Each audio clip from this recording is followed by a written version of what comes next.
here have immigrant parents, parents who weren't born here or don't live in this country? Okay.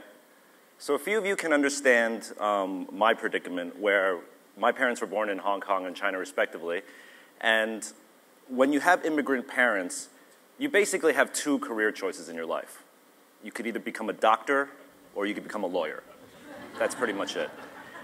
If you're a failure, if you're a real retard, you could be an accountant. But really, that's really the three options in your life. So for your son to be something in the creative or artistic field, you pretty much just gave birth to like the son of Sam. Like, it's just like the worst, most embarrassing thing you could ever think of. I founded my company in 1997, so we've been around for 15 years now. For the first 14 years, I never was able to explain to my parents what it is that I did. They just, when people asked, they'd be like, "Are you still figuring it out?" You know, like, "No, I'm not. I've got a job." You know. And yeah, I mean, it's one time, you know, one of the projects we did was we art directed a magazine. So I was like, "Hey, Mom, look, I designed this magazine," and she's like, Did you write the articles?" I'm like, "No." She's like, "Did you take the photos?" I'm like, "No." She's like, "Did you print the magazine?" I was like, "No." She's like, "You didn't do anything." I was like, I did the whole thing. So anyway, with that said, last year, a couple months ago, this Canadian magazine followed me around for 3 days, 72 hours straight. They had 4 cameras basically surrounding me, hovering me like a fly on the wall at all times, and they created a 5-minute video. I showed that 5-minute video to my mom and my dad, and they're like, "Oh, now we get what you do. We get what you do." I was like, "Great, this 5-minute thing did what I couldn't do in 15 years. So I'm going to show you guys this video because I figure instead of me standing here for 25 minutes talking about myself, it's better for me to just get it done in 5 minutes. 1993 is when I started coming to the Lower East Side. And it was sort of the place to get mixtapes, hard to get music, and I was always just a fan of what would be known as streetwear today. Back then, I was a fan of individual people making clothes that I couldn't get anywhere else. Guys like Jaquan, who was doing a line called Rock Hard, Camilla Elke, who was doing a line called 555 Soul, and that was all here. It was a very, very innocent, naive time that was really dope. It was like the nascent, prehistoric street culture days. And it was an amazing time to be in the city.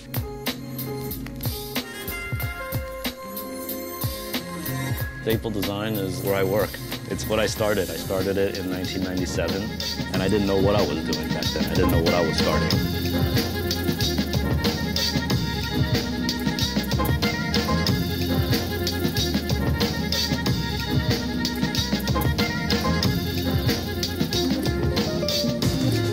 What Staple Design is, you know, we're a creative agency, we're a clothing line, an apparel collection, we are a retail store, we are an art gallery, and we're a magazine as well. So those are the different businesses that we operate in. Home video shows the scene outside the Reed Space Store on the Lower East Side yesterday when nearly 100 self-proclaimed sneakerheads got into a shoving match as they waited for the doors to open and the chance to buy one of only 20 pairs of pigeons. Limited edition, of course. Kids were piled up against the fence like it was a soccer game, and I was just like, I can't believe this. Like, I was actually fearful at times for, you know, the safety of the people here, you know, the staff, myself. I was just, you know, it was scary at sometimes. No one was hurt, and these pictures taken by store workers show their... When I was really young, I wanted to be an astronaut. When the cops showed up. I didn't have like ambition to be an artist or anything. You know, it wasn't cultivated by my parents at all. I didn't show in any like youth galleries or anything like that. It was just literally a geek in his bedroom, like just drawing comic book characters. You know, that's what I was doing. I didn't see it as being anything like a career opportunity. But I guess the artistic seed was always in there somewhere. You know, design to me is just all about communication. That's what a good designer is. Every time I'm presented with a design project, I see a problem that somebody has, and it's my job to fix that problem, you know? It's almost like they have a Rubik's Cube that they can't figure out, and good design can be like, boom, now we can all see it. You know, that's what good design is. And I love trying to figure out that Rubik's Cube for people all the time. The first thing was clothing. It started in clothing by accident, purely, you know, wasn't really trying to sell shirts at all. walked into a store that wanted to buy the shirt off my back, like saw the shirt and said like, how can I get that shirt? Where can I get it? And I said, I made it. So then, you know, that's really how business started. They were like, make 12 and we'll try it here. And I was like, okay, that's cool. I didn't even have a name then at that point. It's just a freak chance accident that like that guy liked the shirt that I was wearing and wanted to buy them. And then another freak chance that they sold. And then business was kind of open. So that's how it all got started. That's where it all happened from March 7th, 1997, my birthday. Whenever we design something or create a line or a logo or a t-shirt, there's like a story behind that. There's like a process. So we wanted a space where more of that story could be explained and told. And that was one of the main bases for opening Reed Space. I named it after my high school art teacher, Michael Reed. He was a huge influence in my life. Throughout your life, you're gonna meet a certain number of people that really like shifts the fork in the road, so to speak. Like, you know, when people say you're at a crossroads in life, like, I was gonna make a left, but this dude came along and made me make a right, you know? It's a way to have his legacy live on. He passed away. He died while he was teaching us. You know, like, he taught enough life lessons, but then to teach the final lesson of, like, you know, that which is possibly most sacred to you can then be taken away in the blink of an eye. Like, literally, he died in an accident. So it was like overnight. It was like, you know, one more lesson, you know, that he taught.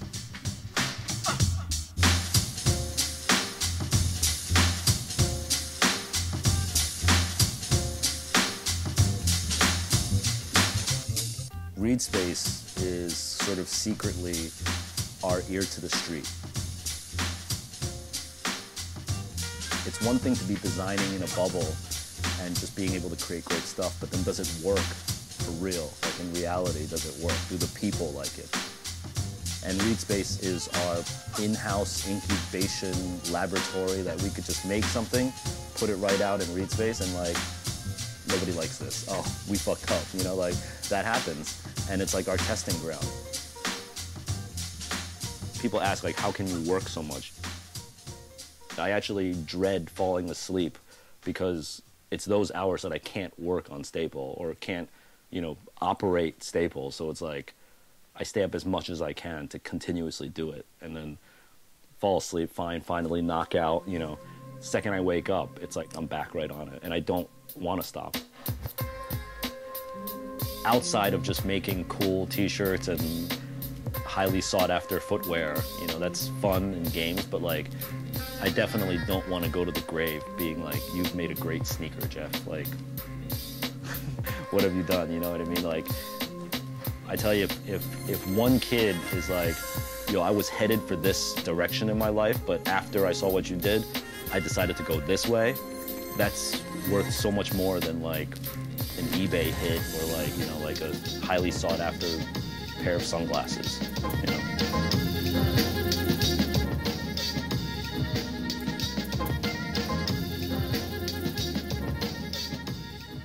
So now you know a little bit more about me. Thanks.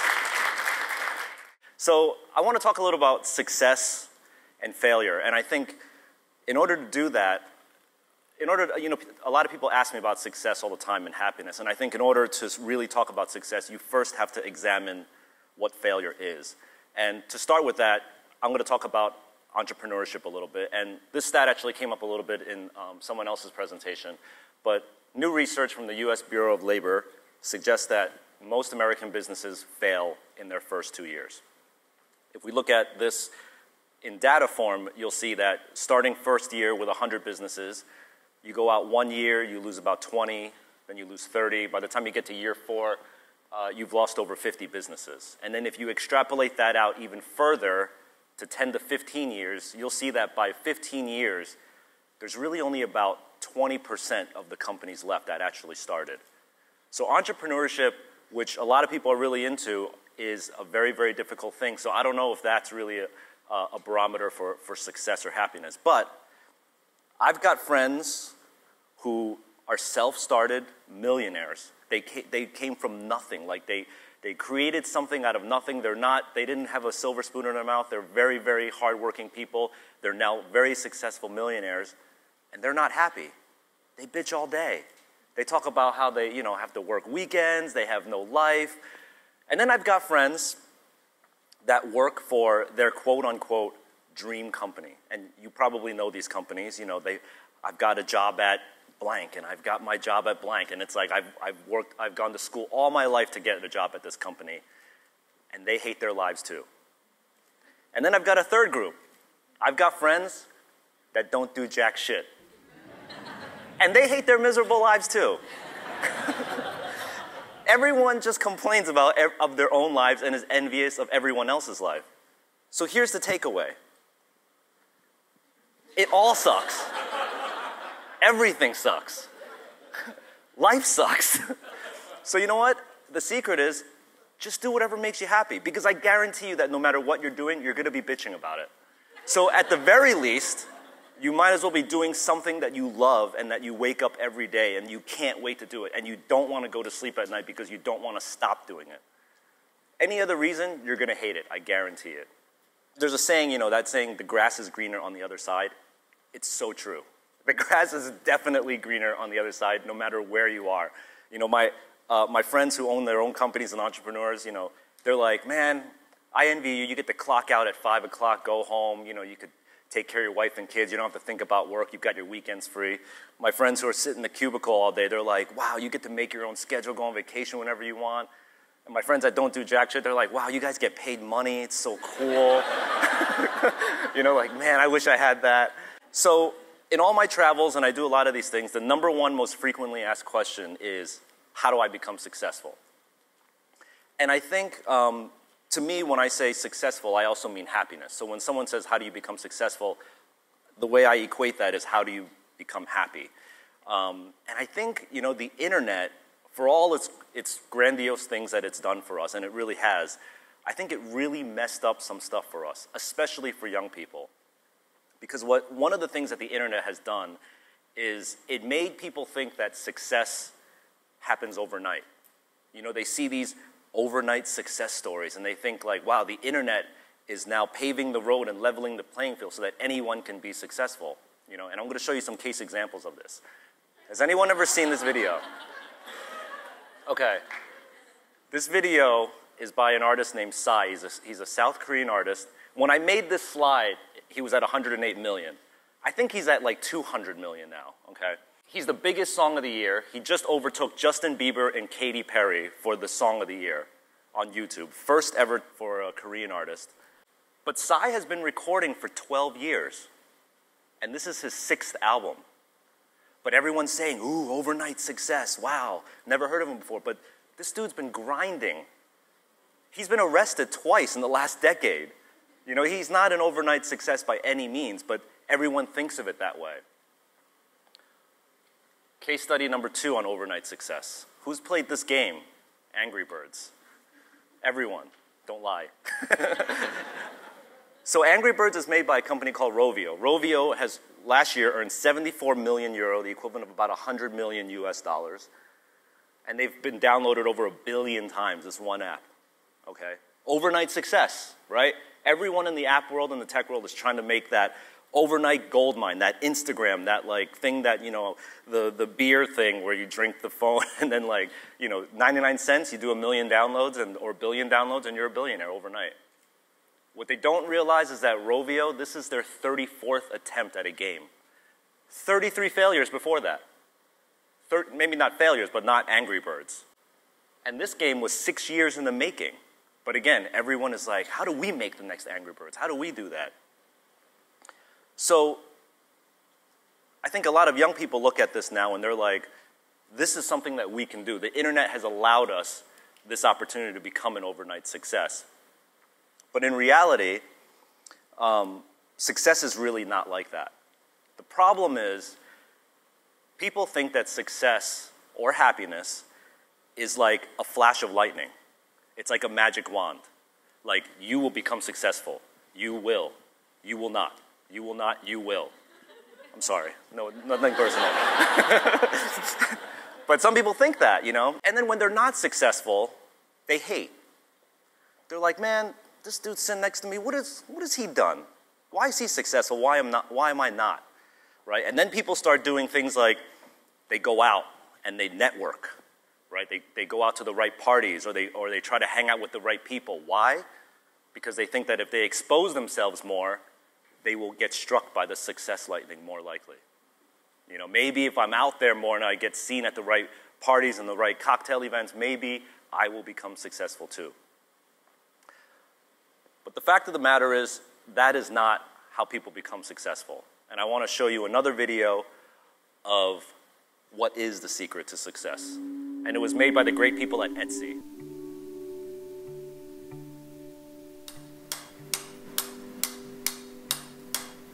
現在刀だけで生計を立てていける方っていうのは私を含めて日本で大体30名ぐらいと言われています。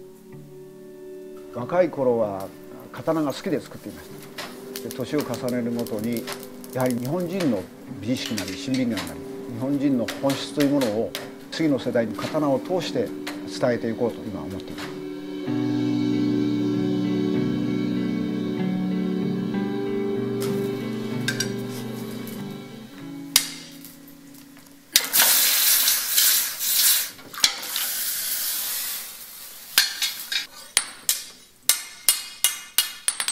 大学の頃でしたが、ある雑誌に今の私の師匠である宮入明平の写真集が載っておりまして、まだ刀を作っている方が日本にいるっていうことが分かりまして、そこで初めて刀鍛冶になろうと思って決心しました。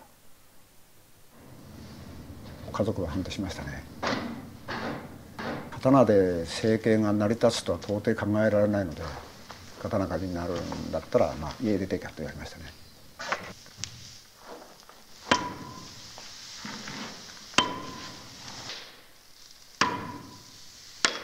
平安鎌倉時代の刀、いわゆる古刀というものは作り方も製法、技術的なものもほとんど残されていません。再現というのは限りなく不可能です。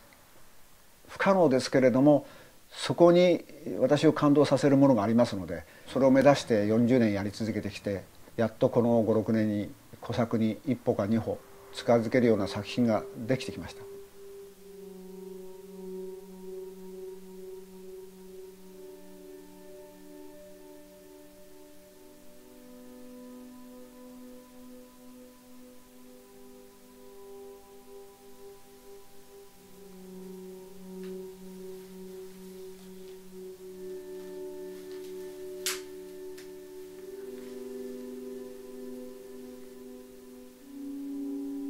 伝統工芸に携わっている人間はどうしても自分の技術を伝えておこうとする場合に時代に迎合する方向に走っていきます。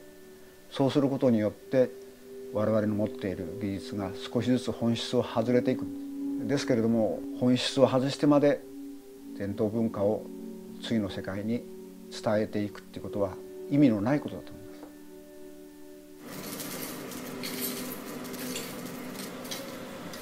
弟子にはいつか私を超えてほしいと思っています。私より優れた弟子を育てることが私の役目であり、そうでなければ文化というものは風化してしまうのです。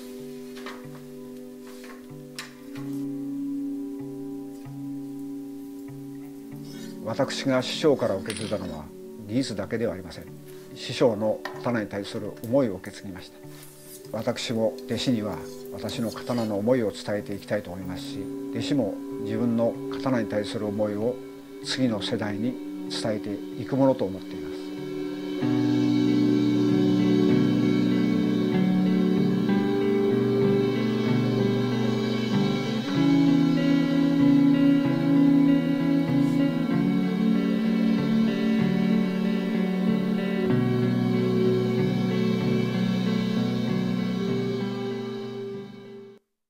How great is that video? I get goosebumps every time I watch that. The part where he says, if I've made my disciple only as good as me and not better, I failed, like, that's an amazing statement. And there's other things that I want to highlight in what he said. There are no directions or formulas left to make ancient swords. It's impossible to recreate these swords. However, that attracts me. I've been trying to recreate it for 40 years. And it's only in the past 5 that I've succeeded in making a few even similar to the ancients. When I saw this video, I immediately in my mind replaced the word sword with success or happiness. So if you reread it, there are no directions or formulas left to make success or make happiness.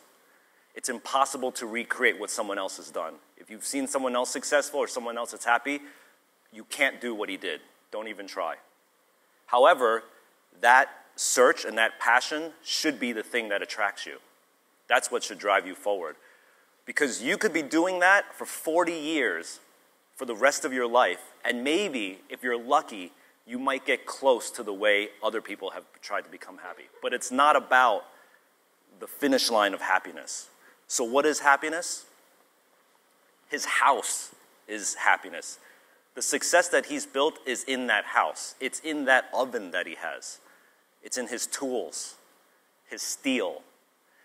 That's his success. He's created an environment where he is allowing himself to pound metal every single day. That's what he's done. So there is no formula for success. There's no flash of lightning. There's no magic wand that's about to be bestowed upon you. There is absolutely no substitute for hard work when it comes to becoming successful. Now, that immediately then goes into the second most frequently asked question. How hard do I have to work? I mean, I get your point, but how hard exactly do I have to work? And to answer that question, I want to quote a famous poet. His name is Sean Carter. And he has a poem that goes, "We hustle out of a sense of hopelessness." And when he says hustle, he means hard work in this sense. We hustle out of a sense of hopelessness. It's sort of a desperation. Through that desperation, we become addicted. But we feel we have nothing to lose. So we offer our lives. What do you bring to the table? Thank you.